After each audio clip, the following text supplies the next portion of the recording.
So hey Mike, the DNA project has now been launched and published. Do you have any thoughts? Well, of course. But, you know, I've got to say, most of the talk about Melba's project happened before it was ever published. And there's been surprisingly little said since. I find that kind of ironic. That everybody had an endless amount of stuff to say, negative or positive, before there was anything to look at and to read and to actually comment on, and yet they had tons of things to say, and now it's relatively quiet. But that's because she was forced to have to publish this paper in a way that's not the usual pattern. She had to self-publish, in essence.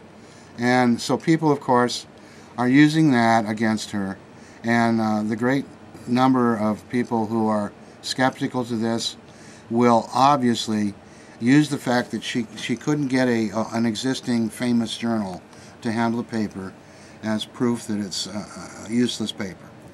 I can't say. I have read a lot of it and looked at it, and I'm not a scientist who has background in DNA studies. I can only understand a certain amount of the jargon myself. It's going to take real scientists to now look at what Melba has written and then react to it. And react to what she wrote, react to the paper, react to the findings. Let's get past the personalities and all that stuff. Let's try to stick to the science when we're talking about scientific proof. That's what she attempted to produce. I got to give her credit for that, and everybody should.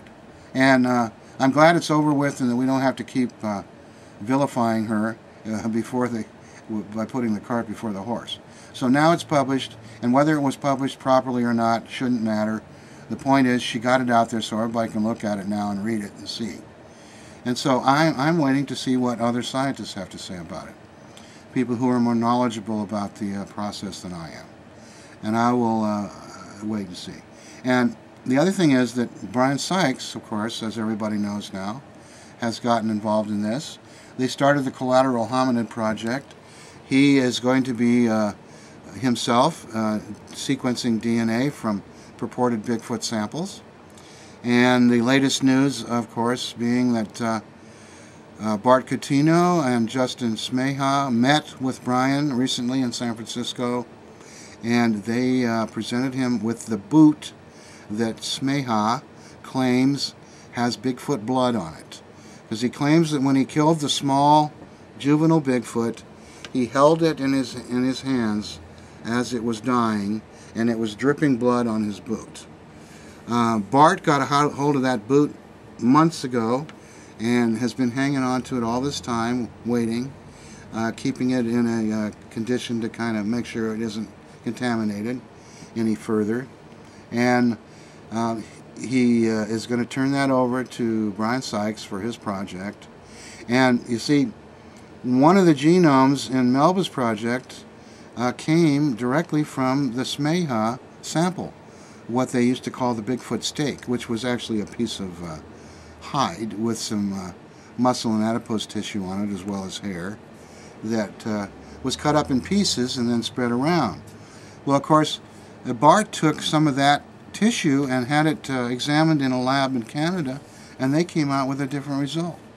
They claimed it was bear, and so that's all up in the air now too. But I'm looking to Brian to clear this all up. I'm hoping and hoping and hoping that Brian Sykes has been given genuine Bigfoot samples, real Bigfoot tissue to sample and hair.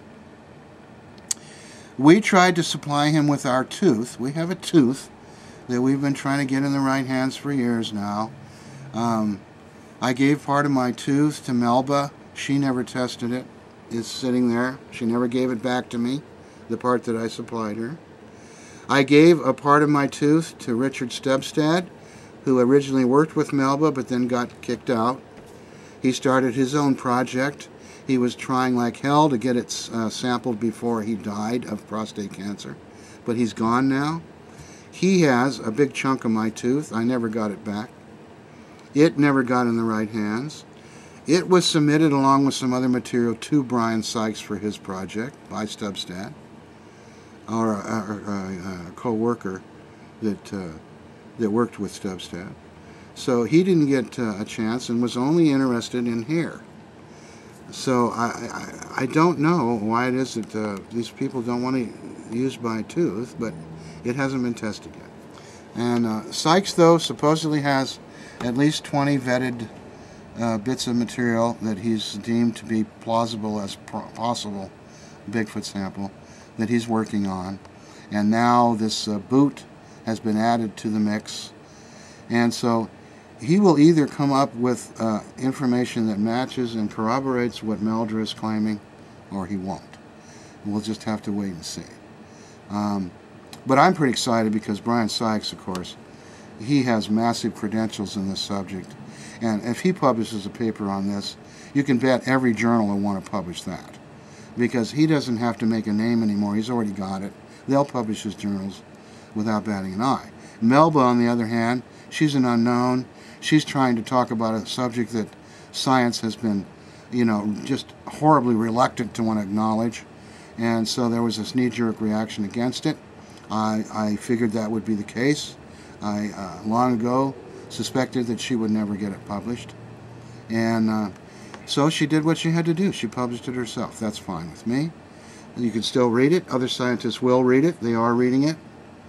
Now Sykes is doing a similar project. He's going to compare his results with hers, with the Canada lab. So guess what? We're doing science on Bigfoot now. And real scientists, mainline scientists, are doing it too. Not just us freelancers, us amateur scientists, us folk scientists, or to put it in the words of Jeff Meldrum, we citizen scientists. And we citizen scientists have all come up with sample materials, and now the real scientists are really studying it.